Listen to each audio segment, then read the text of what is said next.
उत्साही personal energy channel में आप सभी का बहुत बहुत स्वागत है। प्रायः यह देखने में आता है कि जिसके पास कुछ होता है जमाने में उसी की ही पूछ होती है। जिसके पास कुछ नहीं होता है उससे लोग दूर दूर रहना पसंद करते हैं। एक कहावत भी है, कुछ होना बेहतर है न होने से। Something is better than nothing. आज की वीडियो में कुछ होता है का अर्थ समझते हैं और अपनी मंजिल का रास्ता तय करवाने के लिए कुछ होने से कुछ न होने की ओर यात्रा करते हैं। वीडियो को अंत तक देखकर आपके मन में जो भी प्रश्न आते हैं उनको जरूर लिखिएगा। हमारा पूर्ण प्रयास रहेगा कि आपकी जिज्ञासाओं के उचित समाधान हेतु सार्थक योगदान दे सके। आध्यात्मिक विषयों पर वीडियो देखने के लिए अगर चैनल को सब्सक्राइब नहीं किया है तो सब्सक्राइब कर दीजिएगा। उसके पास क्या कुछ होता है, क्या कुछ में बहुत कुछ आ जाता है। धन, संपदा, मान मर्यादा, सामर्थ्य, वैभव, पद, प्रतिष्ठा, अधिकार, शक्ति, बल, पौरुष आदि आदि। जिसके पास ये सब होता है या इसमें से कुछ भी आ जाता है वे सामाजिक तौर पर दूसरों की नजरों में बड़े होने शुरू हो जाते हैं। दूसरों की नजर भी तो इन्हीं चीजों को महत्व देती है, इसलिए हर कोई इन्हीं चीजों को प्राप्त करने के लिए जी तोड़ मेहनत करता है ताकि वह भी लोगों की, समाज की नजरों में बड़ा हो जाए।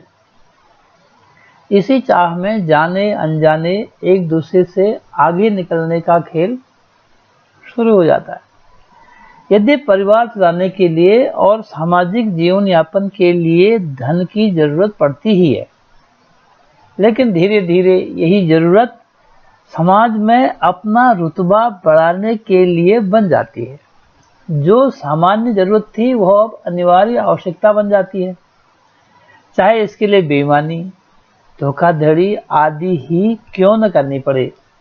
लगता है कि यह भी मजबूरी है बेचारे की, क्योंकि बिना पैसे के कौन किसी की सुनता है। वर्तमान युग में पुत्र भी माता पिता की तभी तक सुनता है जब तक उसे दिखाई पड़ रहा होता है कि माता पिता धनी व वैभवशाली है और उनका सारा धन पुत्र के अर्थात मेरे हिस्से में आने वाला है। धन के कारण ही पिता पुत्र, पति पत्नी, इसी तरह के बाकी संबंध भी निकृष्ट स्वार्थों पर आधारित हो जाते हैं। एक समय ऐसा भी था जब व्यक्ति की पहचान उसका आचरण और उसका चरित्र हुआ करती थी। लोग अपनी जान से भी ज्यादा चरित्र बनाने को महत्ता देते थे। रिश्ते नातों के लिए भी चरित्रवान को ही खोज की जाती थी।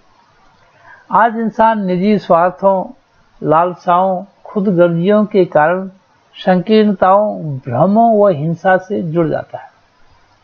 उदाहरण से समझते हैं, भिखारी मांगने आता है तो उसकी इच्छा रहती है कि अधिक से अधिक मिल जाए। 50 रुपया दे दो, 20 रुपया दे दो, 20 नहीं तो 10 ही दे दो, 10 नहीं तो 5 ही दे दो और अंततः 1 या 2 रुपया लेकर ही वहां से हटता है। अब समझते हैं कि उसे तो 1 या 2 रुपया भी बिना किसी मेहनत के मिले हैं। वह उसी में सोचता है कि कुछ न मिलने से कुछ तो मिला है। इस प्रकार पद प्राप्ति के लिए भी होड़ होती है कि मुझे बड़ा से बड़ा पद मिल जाए, चाहे मैं उसके काबिल हूं या नहीं। बड़ा नहीं तो उससे छोटा, या फिर उससे छोटा, या उससे छोटा, यानी कोई न कोई पद मुझे मिल ही जाए। ऐसी झूठी मान मर्यादाओं, धन वैभव से व्यक्ति अपनी प्रतिष्ठा और पहचान बनाने में लगा है।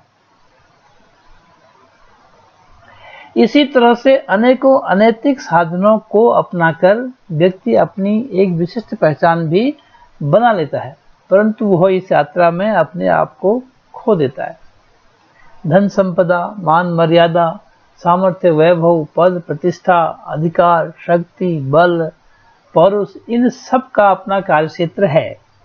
इन्हें अपना कार्य करने देना चाहिए और इनको इनके उचित स्थान पर ही प्रयोग करना चाहिए, अर्थात संसार के कार्यों के लिए ही इसका प्रभाव महसूस किया जाना चाहिए।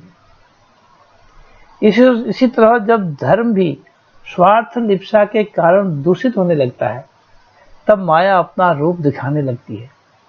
जिस तरह सारे समुद्र का पानी भी जहाज को डुबो नहीं सकता जब तक वह पानी जहाज में प्रवेश न कर जाए, इसी तरह सारी प्रकृति माया भी कुछ नहीं बिगाड़ सकती जब तक मन बुद्धि में निराकार परमात्मा का वास है। लोग हमें न समझें तो कोई बात नहीं, इस बात की तनिक भी चिंता नहीं होनी चाहिए, लेकिन यह अवश्य ही चिंतन का विषय है कि मैं भी अपने आप को समझ पाया हूं या नहीं। यह सब कुछ जो मैं कर रहा हूं, इन सब से मुझे क्या मिलने वाला है, और मिल भी जाता है तो क्या यह मेरे साथ हमेशा रहेगा। और तो और जिनको यह सब कुछ पहले से मिला हुआ है, उनकी अवस्था व व्यवस्था कैसी है? क्या उन्होंने अपने आप को समझ लिया है? अपनी विशिष्ट पहचान बनाकर उन्होंने क्या हासिल किया? जिस धन संपदा, मान मर्यादा, सामर्थ्य, वैभव, पद प्रतिष्ठा, अधिकार, शक्ति, बल, पौरुष पर वे काबिज हैं, क्या यह पहले किसी और का नहीं था? इनका बोध अगर थोड़ा सा भी हो जाए तो एक अवस्था की उत्पत्ति होती है, वह है अनासक्त भाव की शुरुआत। बाबा हरदेव सिंह जी महाराज कहते थे कि बेशक भक्त भी धन संपदा, मान मर्यादा, सामर्थ्य, वैभव, पद प्रतिष्ठा, अधिकार, शक्ति, बल, पौरुष को प्राप्त करता है, परंतु उसका उपयोग यथोचित करता है।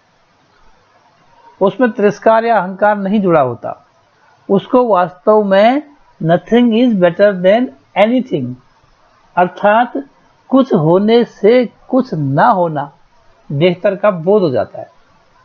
कुछ न होना सबके लिए एक साथ नहीं होता, और उसको और कुछ न कुछ होना भी सबके लिए एक साथ नहीं होता।